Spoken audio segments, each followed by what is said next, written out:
I speak at plenty of business conferences. I'm the author of Business Networking for Dummies. I speak on stage about networking, social media, leadership, sales, and I write quite a lot about it as well. Networking can help people with their careers if they build a strong network. The mutual support in networking is often overlooked. People focus on the sales and often overlook the fact that you've got this group of business people around you. When I went self-employed, all of a sudden I was completely on my own. And what I found in networking was that there was this community of people who I wasn't in competition with, who I could talk to. So at least once a week, I wasn't completely on my own. And also, it gave me some structure.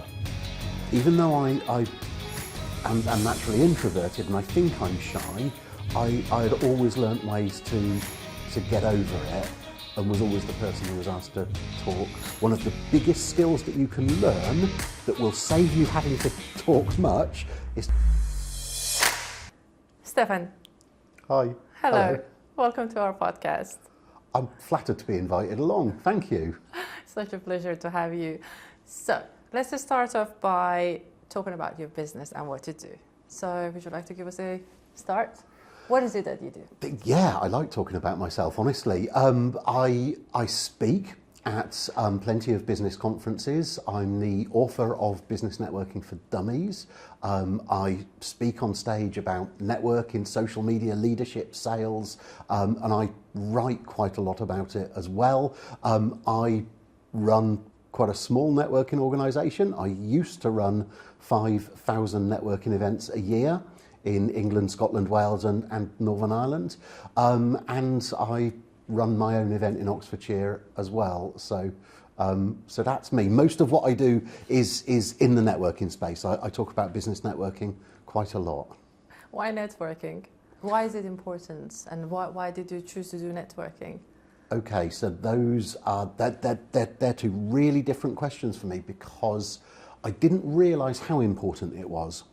I didn't really know about networking, and when I first started going to networking events, I just thought that they were somewhere where you would go along and sell to other people. What I've realised over the years is that networking and having a strong network around you is a huge support vehicle for you. Having all of these business owners around me that I can go and speak to who do very different things all over the country and all over the world, that's a great support network for me. Networking can help people with their careers if they build a strong network. For me, I went along to my first ever networking event, never expecting that this would become a business for me. Back in 2007, I went along to the event of a company called For Networking. At the time, I was running a small magazine in Whitney, a local magazine. So I went along to a networking event, and before long they had asked me if I would help them run the networking event. And after that, within a year or so, I was running 27 networking events in Oxfordshire and Birmingham and Northamptonshire. And then a few years later, they asked me if I would run the country for them. So that was 5,000 events a year. And all of this happened by accident. I never really expected to get involved in networking. I think like a lot of other people, I was invited to my first ever networking event, and then where are we now? 17 years later, I'm writing books about it and sitting here talking to you about it. So wow. Yeah. But then a lot of people go to networking events. So why is it that you decided that this is something that you want to continue doing, and there must be something that got you excited about it, or maybe a question or something or a gap? What was it? What was that thing that made you want to do more and more of it and get you where you are today? Well, community and structure in the first place. So I had been an estate agent for 20 years. From 1988 to 2007, that's what I did full time. I was an estate agent in Whitney most of the time. But I worked for a company So when I worked for a company, there were other people to talk to. I worked for Andrews Estate Agents in Oxfordshire for a long time. So if we were having a bad day, I could pick up the phone and talk to the guy in Abingdon or anywhere else. Or if we were having a good day, I had someone to talk to about it. When I went self-employed, all of a sudden I was completely on my own. And what I found in networking was that there was this community of people who I wasn't in competition with, who I could talk to. So at least once a week, I wasn't completely on my own. And also, it gave me some structure. So being self-employed was an interesting one for me because there was no one telling me that I had to be somewhere at 9 a.m. But once I got involved in networking groups, there was a reason to get up and be somewhere and wear proper clothes when I was working from home, not just sort of hang around in tracksuits and that sort of thing. So there was a reason to go somewhere. So I think it was the community and then the structure that got me thinking about actually this could be quite important to me. Are these the bits that are actually exciting for you about networking side of things, or is it something else on top of these things? I think what's exciting for me is that every big opportunity starts with a little conversation. So I go along to a networking event in Witney at UE Coffee Roasters and met you, Pasha, and now I'm sat here talking to you about my business. And that's happened so many times over the years that's what excites me about it. You never know who you're going to bump into, who you're going to talk to, where the next big opportunity has come from. I've ended up speaking for BT, the Chartered Institute of Management Accountants, Lloyds Bank, and various others, and speaking at their conferences because I bumped into someone at a networking event, or because someone saw me speaking at a networking event and said, would you come and speak at our conference? I think the serendipity of going along to a networking event and bumping into you and then being asked to speak on your podcast, that opportunity wouldn't have come unless I'd turned up. That's what I love about networking, the surprising opportunities that just pop up if you show up and talk to people. That's true, actually, yes. And what is so important about networking? So if you are, especially in a world when you feel kind of lonely, because especially when you're a startup, when you're a business, you just started something, you don't know where to start, you don't know who to talk to, and then you're trying any opportunity to talk to somebody else. So how important is networking in general, and also how would you choose the right networking? Because you can't just turn up anywhere. You can, depending on the type of business that you have, but then there might be occasions where when you want it to be a bit more targeted. So how important is it? Why is it important? And how would you, choose the right one? The mutual support in networking is often overlooked. People focus on the sales and often overlook the fact that you've got this group of business people around you. So when I started going networking, I was new to business ownership, new to self-employment, new to entrepreneurship. And then I could go into a room and have breakfast with people who had been doing this for 25 years. And we weren't in competition. So people would give me their time, give me their advice. People would say to me, look, I know you think that's a good idea, but can I just challenge you on that? Can I point you in a different direction? It was the mutual support of networking that became so important. The other thing was, in terms of sales, networking was a brilliant environment for me to try things. If I tried something and nobody bought it, that was actually really useful, positive feedback for me, because it meant I had to change what I was doing or how I was describing it. So it really sped up the process of getting good at selling what I was doing. And I'm going to pick up on your second point about finding the right networking events. See, what I would advise anyone to do is go along, because most networking events will allow you to go along as a visitor. Go along until you find the one that's right for you. The word targeted challenges me a little bit, because I think finding the right networking event for you is as much about finding the people that you gel with, the environment where you're going to be comfortable. Remember, when you go networking, it's not just about the people who are there, it's about the people that they're connected to as well. So very often people spend so much time trying to find their target audience, but actually so many of my referrals, so much of the business that I've had has come from someone who was never my target audience, but they knew someone who was. So don't focus too hard on having to find your targeted audience at a networking event, because it's not just the people you're speaking to, it's everybody else who they know as well. Do you need to have any specific skills in order to be a good networker? Or, so can I just turn up and then basically make the most of it? What if I am a shy person? What if, I don't want to talk to people, but equally I need to talk to people, but I don't want to, I don't know how to. Do you need to have any specific skills?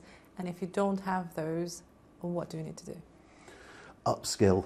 To answer your very last question, you don't need to have any specific skills, but you can learn those skills.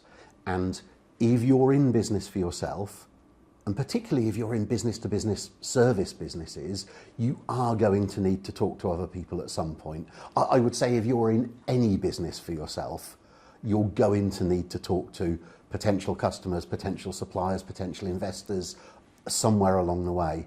So networking gives you that opportunity to learn those skills. You're speaking to someone who's very introverted. So something that networking gave to me was that if I walk into a networking room, everyone else in the room is already in the spirit, in the mood to talk to other people. When social media came along, that really helped me, because I could connect with people who were going to be at networking events and get to know them before I ever turned up. So even if I was shy, I would get to know people over Twitter back in the day and then go and meet them at a networking event. I would say if you are shy or if you are introverted, then learning some of the skills about how to speak to people will be really important to you. One of the biggest skills that you can learn that will save you having to talk much is to ask other people about themselves and their business. Let them do the talking. I spend all of my time at networking finding out about what other people do, and then I connect with them on social media afterwards, and we can continue the conversation for months or years after the event itself. But at the event, most of my time is getting the other person to do the talking. I find that much easier. How important is the listening and observing when it comes to networking or basically talking to people? One of the things that you can do in any networking community is become the go-to person in the room. So if you listen to other people, then you can look out for opportunities for them. So if you listen to the other people and what they're saying in your networking community, and someone needs to find this particular customer or this type of business, if you start to look out for opportunities for the other people, you become the go-to person. You become the person who everybody wants to talk to. And that's one of the things that I did. I listened to what other people needed, looked out for opportunities for them, and then guess what? Everyone always took my phone call, because most of the time I was calling to say, hey, Pasha, I've just bumped into this guy and he would be a great fit for your podcast. So when I phone people and say, I've just launched a service, have you got 2 minutes to talk about it? People would take the phone call and they would say yes, because I was if I usually phoned them, it was an opportunity for them. So if I had something to talk to them about, they were keen to speak to me. That listening, just for the sake of it, actually, just to get to know other people, absolutely rocks. But also, if you listen and then look out for opportunities for others, you become someone who everyone else wants to talk to. So let's take a few steps back. What were you like as a child? Gosh, I was the person who they used to put on stage as the narrator at the Christmas play and things like that. So I think, even though I am naturally introverted and I think I'm shy, I had always learnt ways to get over it, and was always the person who was asked to talk, to narrate, whatever. I thought I was going to go into the sciences. I thought that's where my career would go. So I went through junior school and then middle school in Oxford, then out to Bartholomew School in Ensham. Through my O-levels, what are now called GCSEs, I focused on the sciences. But then when I went into my A-levels year, I didn't actually spend any time at school. So spectacularly failed all of my A-levels, and then got a job talking to people. I'd got my first job ever 100 yards away from here in Cornmarket Street. In 1983, I worked in a shoe shop in Cornmarket Street. So I learnt to talk to customers, I learnt to talk to other people. And then when I finally left school, I went into a estate agency in Witney, as it goes, that's where I started. And that was a job all about talking to people. So you asked earlier on about, can these skills be learnt? Do people need to learn these skills? I learnt them over and over again, working in a shoe. I'm pointing over there because it's broadly over there, Cornmarket Street. So I learnt those skills working in a shoe shop and then working in estate agencies for 20 years. So as a child, yeah, I was local and I was always the one put on stage to do the talking. It's fascinating because there is a very interesting link between, you know, you liking to talk even as an you know, at an early age, you know, and then that just came with you, and you're just this person who likes to talk, who likes to share, and it's fascinating as well because, you know, there are different types of talking.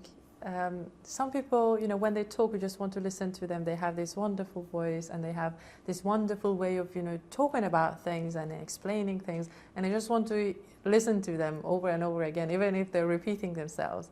Hearing your voice, you know, is definitely one of those types that people want to I want to listen to, and it's nice that, you know, it has come with you all the way, you know, as you know, even as a child, and it just developed further and further in you, which is very interesting.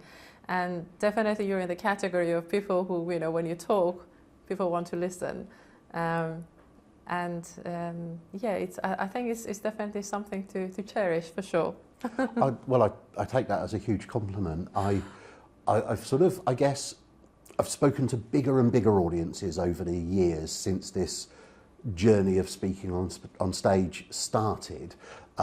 So I've learnt some stagecraft along the way, but the voice has stayed pretty much the same.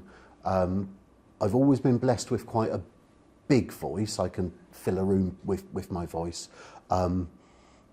Yeah, I think Sharon, my wife, has had to listen to the same stories over and over again. Most people only have to listen to them once, of course. So yeah, and I think that's, you know, I really admire you for doing a podcast, because I've only ever been interviewed on other people's podcasts. I haven't done my own, for example, and I think it's brilliant to have the opportunity to talk about some different stuff than the very practiced routines that I do on stage. So yeah. Tell me about your books. So you have written 3 books, bestseller books. Talk about them. Actually, we have them here as well. So which one would you like to talk about first? Oh, well, I'll talk about the first one because it happened by accident. Business Networking for Dummies. This one. Like everything else in my life, it feels like things happened by accident. I was at a networking event at Excel in London, and I was one of the speakers at that event. There were about 20 seminar rooms, and I was in seminar room 19. I was in one of the smallest ones. I was very early on in my journey, but Wiley, the publishers, they had a stand at the event. It's called The Business Show. They're the publishers of the Dummies series of books. I didn't know, but one of them was in the audience watching me speak.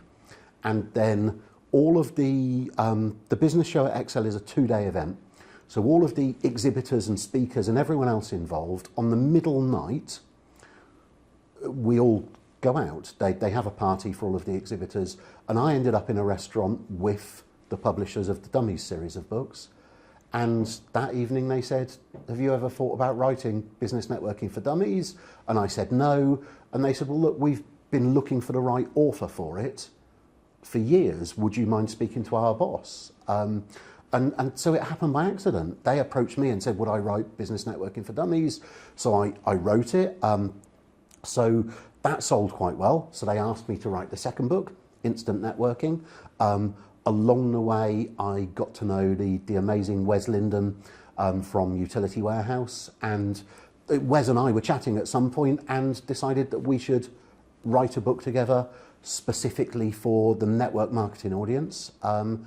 Wes is in the Direct Selling Hall of Fame in America. Wes speaks for direct selling and network marketing conferences all over the world.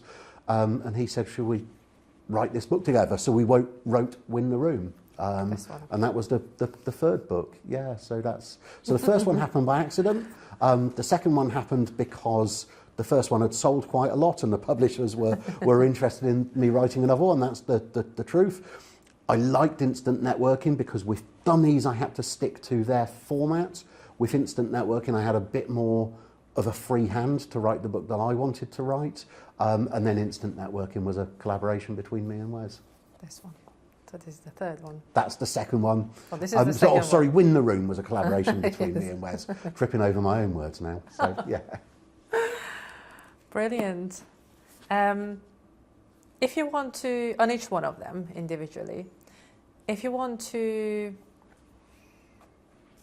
put it in one or two sentences, what this is about and why should people read this, what would you say? Let's just start off with the business networking. Business Networking for Dummies is a comprehensive guide to networking. So even though it was written 12 years ago, published 10 years ago, the lessons in there still hold true. So it's a comprehensive guide. Instant networking is a bit like intermediate, and I haven't written advanced yet. Instant networking is how to speed up that process. We talk in networking about the process of meet, like, know, trust, or know, like, trust. After you've met someone, that process you go through where they decide whether they like you and decide whether they trust you enough to do business with you or refer business to you. Instant networking talks about how to speed up that process. And then Win the Room is aimed at network marketers, multi-level marketers. It's aimed at people who are in that profession, no matter whether they are Utility Warehouse, Herbalife, or any of the others. It's aimed at how to become a great network marketer by using networking. If you want to think about the journey that you've come along, we all get, there are influences from outside. People might be influencing us, things that we read or see or watch. There is always an influence somewhere. Who or what do you think your influence has been? So what has been the most influential thing or person for you to get to where you are now? I think there's a number of people along the way. I think in terms of people that other people will have heard of, Gary Vaynerchuk has hugely influenced my approach to social media and networking, like massively. I first watched a video of his in 2008. I've been following him ever since. I met him really briefly in London in 2013, but he just resonated so much with me about his approach to social media we've not even talked much about social media, but that became such a big part of my life and still is. So I think Gary Vaynerchuk has been a huge influence on me along the way.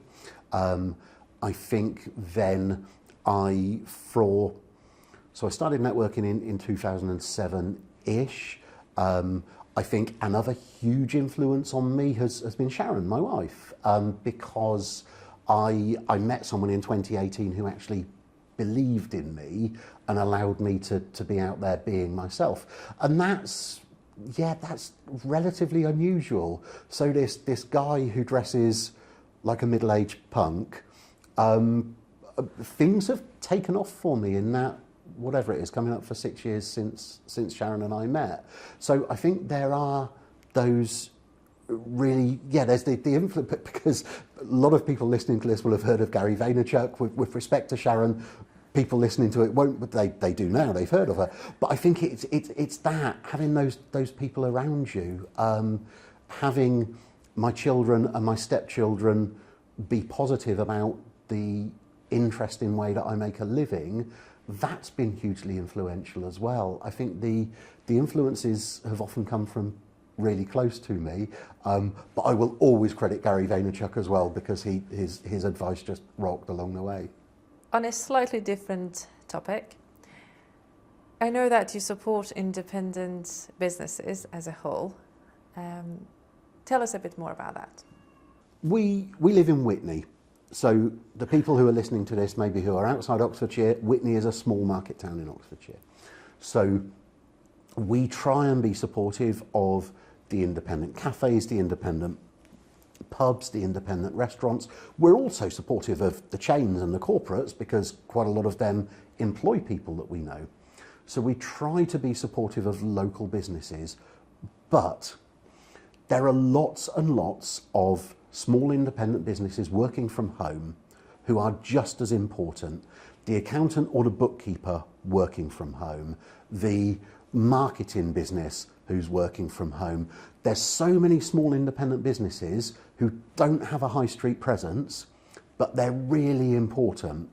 So, and this is my plea, if you are a local independent cafe and you're putting on your local Facebook group that you'd like people to support you, support the local printer. Support the local printer rather than sending your print to somewhere outside of the UK, for example. It might be cheaper to do that, to do one of the online ones, but the local printer is going to come and spend money in your cafe. Think about who you're supporting. If you're a high street independent business, try and support the business-to-business services that are around you as well. The local printer, the local accountant, the local HR consultant, whatever it happens to be, because whenever I see people talking about independent businesses, they always mean the independent cafe, flower shop, restaurant, whatever it happens to be. These B2B services, working from home or working from service offices, might be invisible, but they're just as important to the local economy, and they're just as important as people either. They're also using their skills to build a business, pay their bills and feed a family. You actually touched on a very important point, because to me you are an independent, local business, owner, and it's not exactly as you say. It's not just about coffee shops and restaurants and pubs. It's much more than that. You have your mechanic, you have your accountant, you have your the printer, and so on and so forth. There's so many businesses out there that are independent, and they're local, and it's very important to use them, to support them in a way that like using them, not to having on a banner to say we support you. That's not support. It's to actually do business with them, and then make sure that we all thrive together as a whole, as a community. But why do you think it is important to support independent businesses? Mainly what's because the impact it's going to have? Why should we support them? Because they're humans, because they're in the main nice people who have found a different way to make a living than having a job. Some of those people will go on to grow their businesses and employ the school leavers, employ the recent graduates and so on, and take those people into their businesses or support apprentices. Those people will be really important to the local economy. I mean, first and foremost, they're human beings, they're nice people.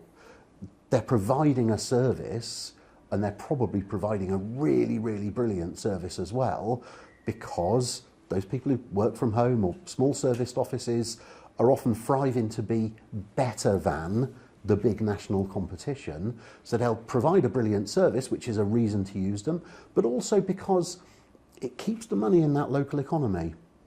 And local is a funny word, because I run a small network, a small community of business owners. We're actually spread all over the UK, but we try and support each other as much as possible. A, because it's a nice thing to do, but B, because if she's making a little bit more money, she might spend that money with him, he'll spend that money with her, and it keeps that money in the local economy. The same with supporting your local accountant, because your local accountant is probably having their Christmas party at one of the independent local restaurants. So keeping that money in the local economy just makes so much sense to me. And when you and I first started speaking and you were asking about local businesses, that's my particular soapbox. The invisible businesses, the hidden businesses, the army of people working from home or serviced offices or co-working spaces that still exist even if they're not as visible. So they are important. Based on your experience, because you've lived most of your life in Oxford, have you noticed any changes since you were a child to where you are now in terms of, independent businesses and the face of that changing over the years? I guess it's difficult to know if I was aware of them as a child, because everyone around me had jobs, so I wasn't particularly aware of the route of entrepreneurship or business ownership. So I think it's become more popular over the years. I didn't know, I'm just trying to make sure that this is true, I didn't know anyone in my family, for example, who was an entrepreneur. Everyone had an employed job. That was something that everyone did. I have noticed since I started going networking, the diversity of businesses out there has changed massively over the years. I think social media is partly to blame for that. So since, say, 2008, by 2010, we didn't even have influencers, and now that's become a legitimate business for a lot of people. People who advise on social media and 21st century marketing, those businesses have come about. I believe that entrepreneurship has become much more of another option for people. Certainly when I was at school, the only route that we were being funneled down was that of having a job. Running your own business was never even talked about. But I see so many more people out there now who are running a business or have portfolio careers, because I do several different things, quite a lot of people do, and that's become much more acceptable these days as well. So I think that has changed over the years. You touched on a very interesting point, actually, because you were saying that when you were growing up, it was in your head, like in many other people's head. You need to get a job, and this is basically what you do, and then entrepreneurship wasn't even in your head. At what point did that change? Oh gosh, for me, I was 37 years of age, where I came out of estate agency, and I did that thing that some people do when their last job hasn't gone terribly well for them. I decided I didn't want to work for anyone else ever again. So it was more coming away from something than it was going towards something. The thought was, I don't want to have a boss again. I hadn't really thought through what the alternative would look like. So I think that's when it changed for me. And my first business, you couldn't even call it a business, was a disaster. I was trying to run a local magazine. So I needed the skill set of being a direct salesperson, which I'm not. So I got that really badly wrong. I think for a lot of kids, I'd be really interested now if schools careers advisors do point people towards entrepreneurship if it's right for them. I think the children that I know that are going in the entrepreneurship direction, that's certainly something that they've come up with rather than something that they've been guided towards. So for me, when I left school at age 18, it wouldn't even have been an option that crossed my mind. And it was a further 20 years on before it even crossed my mind. And that was because, no blame implied in either direction, that was because I fell out with the boss that I had at the time. So I didn't want a boss anymore. And then I realised that was a bit of a fallacy in itself, because without a boss, there isn't anyone telling you to be somewhere or work at 9 o'clock in the morning, so you have to do that for yourself. But yeah, it was 2007, so I was 37 years old before I thought about being self-employed. Would you say that was a brave move? It was probably a stupid move because I didn't really have any. had no idea as to how to make it work. So I don't know if it's brave or stupid. But yeah, I think for me, I work quite well when I'm backed into a corner. So for me, it was like jumping out of a plane and then thinking about where I'm going to get a parachute from. It was a bit more of that. So brave, if you want to look at it like brave that. and right. But the motivation was that I've been used to, for 25 years or so, I'd had a salary paid into my bank account every month. So the motivation was I needed to recreate that. I still had bills to pay. I didn't have a pot of savings or anything like that to lean on. I had to make it work. And that was quite useful, I think, because that my education in networking, that I had to make it work for me, happened really quite quickly.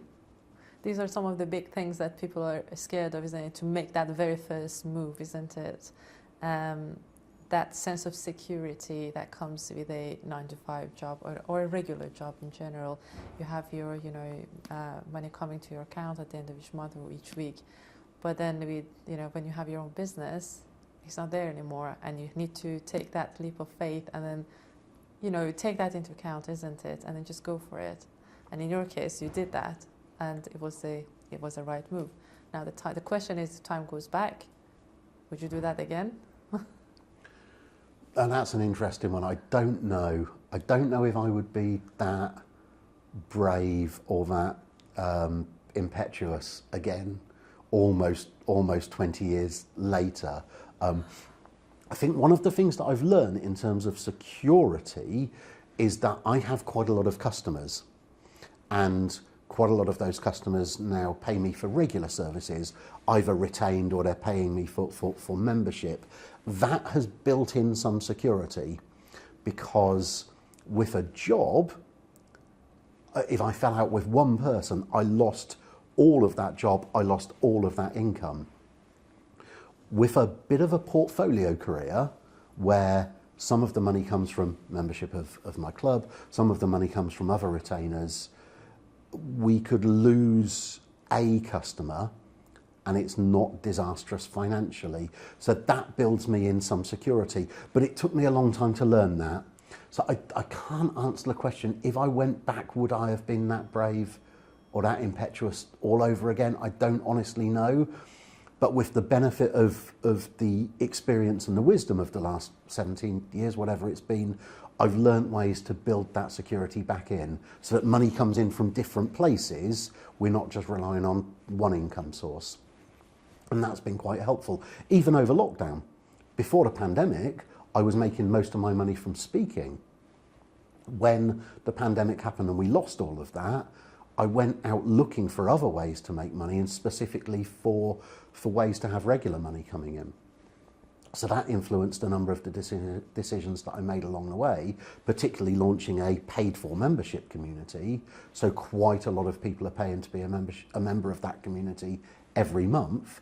I give them enormous value, but what I get from it is that we've got lots of little bits of money coming in from lots of different places every month. So that gives me security that I didn't have when I first launched that magazine. If you want to give a piece of advice to somebody who's listening or watching and want to start their own business journey, what would that be? There's a piece of advice that isn't mine, that when's the best time to plant a tree? Well, the best time was 20 years ago, or the best time is now, depending on exactly on how you look at it. So if someone is there, then do it. What I would say to people, particularly those who are younger than me, is that you can keep your job and keep the security of your income coming in and launch a side hustle in the evening or at weekends. That's a choice. Everyone's got time to do something like that if they want to. And what they could do is launch their own business using evenings, weekends and that sort of thing, and keep the safety net of the income coming in. Rather than me, I jumped out of the plane and thought about it on the way down, there are much safer ways to do it. You get to choose what you do with your time.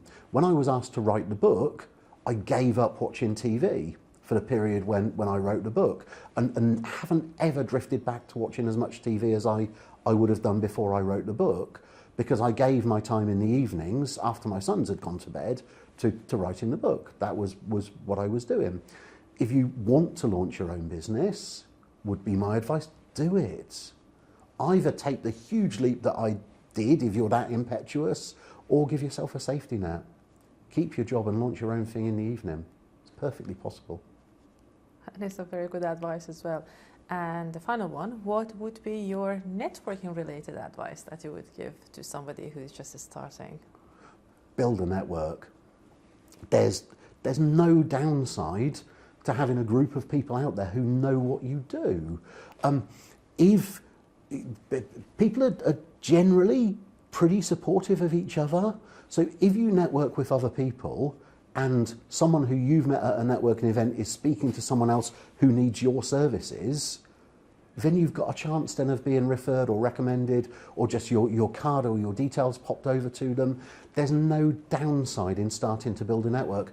And as far as the support goes that you get from having a network, that's proved just completely invaluable to me over the years.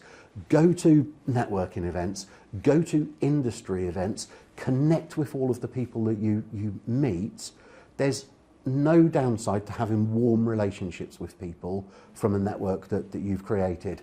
Same as planting a tree. The best time to start was 20 years ago. The second best time to start is right now. So if any of your listeners are listening to this and realise they haven't bought a network, they haven't built a network, start. You don't even have to go anywhere. Go on LinkedIn, go on Facebook and local Facebook groups, go on Threads or Instagram or TikTok or wherever your network happens to be. You can build a network in 2024 from being sat at your desk or just being on your phone. You don't even have to go to networking events. Stefan, you were such a delight. Thank you so much. I've enjoyed that. Thank you ever so much. I've enjoyed talking. Thank you.